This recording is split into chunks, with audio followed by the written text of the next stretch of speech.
As a series, Amnesia has, alongside some other notable games, really set the standard for horror game developers since its beginnings in the early 2010s. It brought the classic combo of puzzles and horror into a more contemporary format, making the puzzles less Alone in the Dark and more Half-Life 2, without abandoning the fundamentals of item management and note-based clues. It also borrowed the idea of gamified sanity, which was most notably used in Eternal Darkness in the past, which had so much potential despite few other developers ever taking it for themselves. And I think, most notably, it was void of any combat or means of defense other than hiding, barricading, or just kind of throwing shit at invincible monsters. In the lead up to the Dark Descent's release, this was bucking the trend somewhat, as games like Dead Space and Resident Evil 4 were among the most celebrated horror games of the time. They just so happen to also be the most celebrated horror games of 2023. Anyway, after the release of the Dark Descent, many game devs, indie devs especially, took notice of its success and effectiveness, and they started making games in a similar vein. Slower-paced, story-heavy, first-person dread simulators became all the rage. But despite a few popular games in this field like Outlast and eventually any number of PT clones, I feel like very few developers got it right, so to speak. I know it sounds like I'm putting the Dark Descent on a pedestal, and being completely transparent, I have absolutely done that in the past, and I will do it again, but not even Frictional themselves were able to recreate its main qualities. They outsourced the second entry of the series, A Machine for Pigs, to the Chinese Room, who are known for Dear Esther and generally popularizing the very polarizing walking simulator genre. And even though my thoughts on A Machine for Pigs have softened over the years, it's still a mechanically ravaged game that, while having a solid story that absolutely fits with the first game, ditches key components of it like item and resource management, sanity mechanics, and 90% of the physics interactions that made the Dark Descent so novel. Then there was Rebirth, which was just peculiar. They clearly saw the complaints about the lack of mechanics from A Machine for Pigs and decided to dramatically alter those from the Dark Descent, or just straight up add in new ones like pressing the baby button to see how your pregnancy is coming along, and opening rifts in reality, and eye worms. Rebirth also went completely off the rails in terms of narrative, which was a shame given the emotional and effective, yet contained, stories of the previous two games. It should be noted that in between A Machine for Pigs and Rebirth was Soma, which was just excellent. No notes for that one, but that's its own thing. As for other developers in this field, you have studios like Bloober Team, which, yeah, if Amnesia's sanity mechanics can make your character faint and shiver on the ground in a fairly reasonable approximation of a panic attack, Bloober Team's sanity mechanics, and I'm being generous calling them mechanics because they're just another event trigger on the endless treadmill of haunted house gimmicks, have you being chased by helicopters through a haunted forest, and yes, that's a real thing that they've done. See my last video for that. But this year, Frictional had the chance to revive the Amnesia series with its newest installment, The Bunker, and boy, did they do it. The reception for this game has been almost universally positive, and for good reasons. It is excellent. Of all of Frictional's games, it's the lightest in terms of narrative and setting, but what it does have, it makes use of wonderfully, which is a welcome change from the over-the-top Rebirth. It brings back the wonderful physics interactions from the first game, this time with even more utility, as you can blow obstacles up with explosive barrels or grenades, set fire to shit to scare away rats, break apart wooden doors with bricks and so on, and things like inventory management are more important than they've ever been, as you now have limited space with which you have to constantly balance quest and utility items. And there's even a Resident Evil style item box and safe room for you to drop off your items and even save your progress in case of death, which is a brand new introduction to the series, replacing the resurrection from the Dark Descent and whatever the fuck this is from Rebirth. While it does lack the sanity mechanic that I hold so dear, it replaces it with a constant need to find fuel to power the bunker's generator, which keeps the lights on and, more importantly, keeps the monster away. And the biggest addition to the game, which was truly huge, was guns. We finally added guns to horror games. And while you can't use them to kill the monster, you can stun it with guns as well as use the guns to blow open doors or locks and shoot some miscellaneous men or rats. All in all, it's great stuff. So, why isn't this video just saying, it's like Amnesia with guns, 10 out of 10, go play it? Well, because it's not just like Amnesia. Yes, it has the similarities, and yes, it has Amnesia in the name. But for those unaware, while The Dark Descent was the most influential of Frictional's games, it was not the first. Nor was it the most original, nor is it the game that provides most of the Bunker's DNA. Nor is starting to sound like one of those non-words, I'm saying it way too much. Nor. What I'm saying is, Amnesia the Bunker is not Amnesia. Amnesia the Bunker is Penumbra. Specifically Overture, but Black Plague kind of as well. Not Requiem, though. Never... never Requiem. Hi there, sweetheart. Hi. Illos Requiem! Okay, first of all, let's establish the similarities that the Bunker has with the other Amnesia games, and there will be spoilers for the previous games ahead, so be warned. I'll preface this by saying that it is canonically part of the Amnesia series, so don't get mad at me for that. It is literally Amnesia, but this is more about the game's format, style, gameplay, and narrative, and that's, yeah. Anyway, let's just start with an aspect of the games most people forget. The Amnesia. We start off pretty strong in the Dark Descent. Daniel, our main man, has done a lot of bad stuff. Like, a lot of bad stuff. Such as being from London and endless human pain harvesting. So he drinks the Amnesia potion at 3 AM despite all warnings to forget all of the traumatic shit that he has seen and done, with the only knowledge he retains being his name and the order to kill the man that caused it all. Cool. A Machine for Pigs has a similar thing going on. Oswald Mandis has committed the moral aberration of also being from London and having an incredible name, and an incredible theme, and an incredible voice. Whew. I wonder what else the voice actor has done. Oh no. And he also owned a gross meat processing plant, which ended up processing humans, and he may have wronged his kids. He has a big nap, he forgets everything. No cool potion this time though. Rebirth, much like Rebirth tends to do, goes kind of insane with the Amnesia aspect. I always struggle to get the right order of things that Tassie goes through, but I believe she gets into a plane crash, survives, wanders the desert with other survivors, goes to space hell, ends up drinking some funny water, grows sick with space zombie virus, comes back to Earth, goes back to the airplane, closes all of the plane's doors, falls asleep and forgets everything. She hasn't really done anything wrong like the others, and everything just kind of happens to her. This was the biggest deviation from the series by quite a way. Now, when we get to the Bunker, we have a bit of a return to form, where Daniel was responsible for some of the most gruesome acts of torture and murder you can imagine, and where Oswald tried to literally industrialize the end of humanity, Henri's sin is by far the worst. He played a prank that went wrong. Yes, that's actually what happens. He pranked his friend into going on patrol where he gets injured, and when going to save him, Henri gets knocked down by a mortar shell and gets concussed.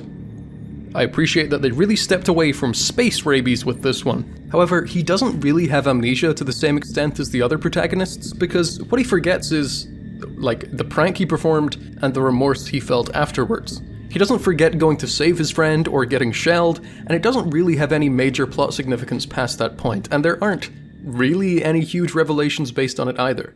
Although, going into a treacherous landscape to search for a missing person before getting trapped in a largely abandoned and definitely dangerous underground structure?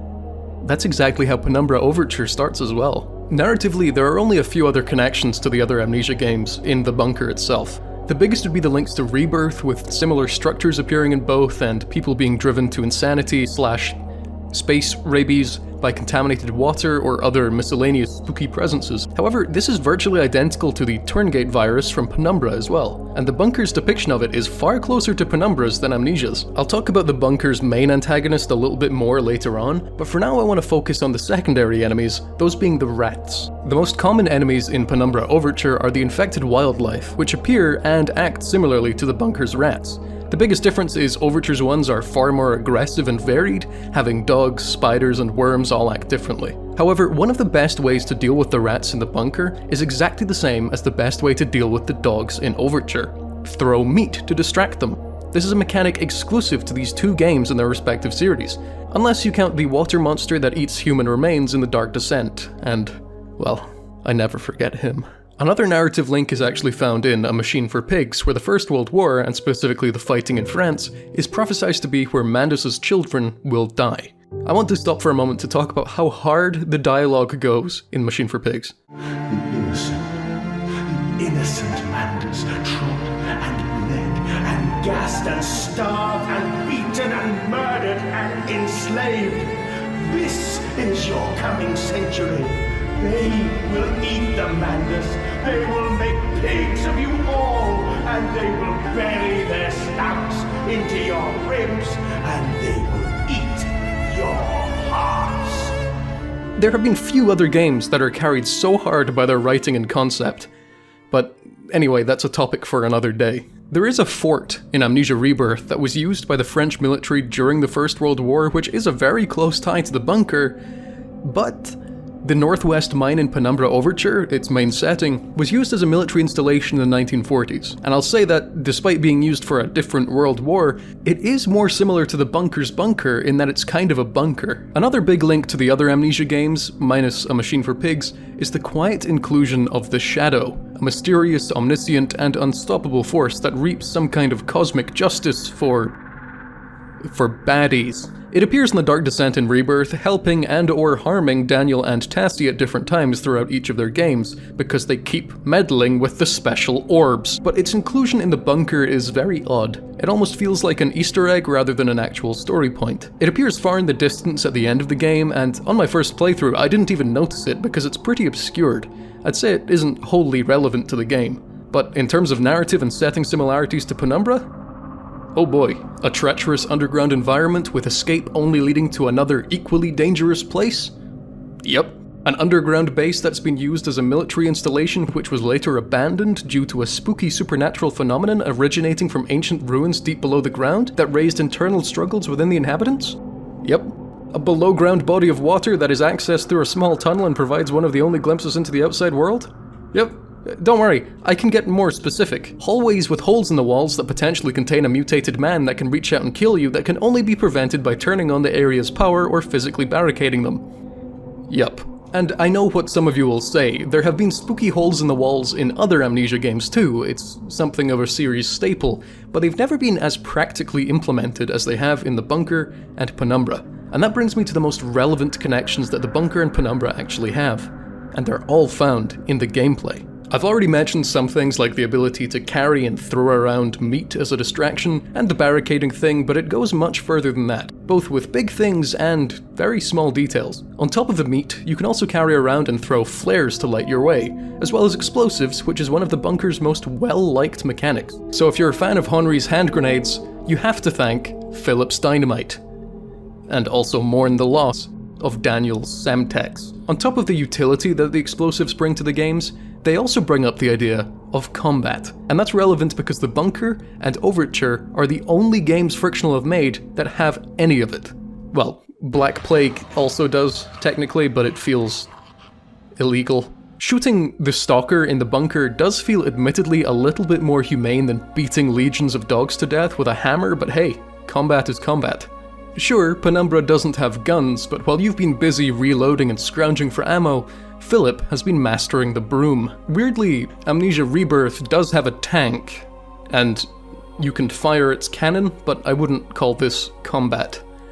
Not like this, anyway. Both Penumbra and the bunker also have areas full of dangerous gas that will either kill you or otherwise inconvenience your lungs, and eyes and skin and blood and heart and brain, but don't worry, both have a vision-obscuring, equipable gas mask. And if you find yourself wanting to stop playing, you can't save and quit like you can in the Dark Descent. You've got to go to the physical save points, either the lamps in the bunker or the cylinder in Penumbra. I also believe Penumbra has autosaves, but Amnesia repurposed the lovely cylindrical save stations into like lower tubes, so I'll still count it to honor their memory. And if you get lost, don't worry, there will always be a local area map to guide you. A Machine for Pigs factory map doesn't quite count. It's not quite as precise. Then we can get into the real minutiae of it, with things like receiving lock combinations via radio messages and the inability to rotate held objects, unlike the other games. Now, the big question is, sure, I've made all of these comparisons between Amnesia the Bunker and Penumbra, but why does any of it matter? And the answer is very obvious. It doesn't. But it is something that people have noticed. I certainly noticed it when I streamed it near release, and others have since posted online about it, and I think that's a very vindicating thing for fans of the Penumbra games. Penumbra, despite setting the foundation for the horror behemoth that Amnesia would become, has always passed under the radar comparatively. Personally, I've always wished that Frictional would embrace more of the out there or experimental ideas that you could find in Overture. And now that we've seen these ideas executed in a polished and well-received way, it doesn't really feel like we've lost anything anymore. It's especially nice to see given Frictional's last entry in Rebirth. Rebirth definitely swung too close to what other horror devs had been doing at the time, and that's really not where Frictional thrive. I don't know where their next projects are gonna go. They might go back to their classic formula like Black Plague and The Dark Descent. They may even go back to the narrative focus of Soma and A Machine for Pigs, I suppose. Or they may carry on with the more innovative gameplay of Overture and The Bunker. They could even go nuts and make another psychedelic puzzle game like Penumbra Requiem.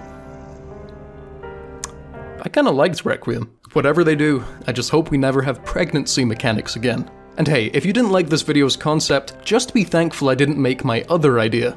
The Bunker is the best granny-like out there, and I am being dead serious. Thank you all for watching this peculiar little video, and I hope to see you all soon on my next video on Saw-like video games, which should be coming in the next 2 weeks or so. And if you'd like to support the channel, you can support it on Patreon at patreon.com/Painticus.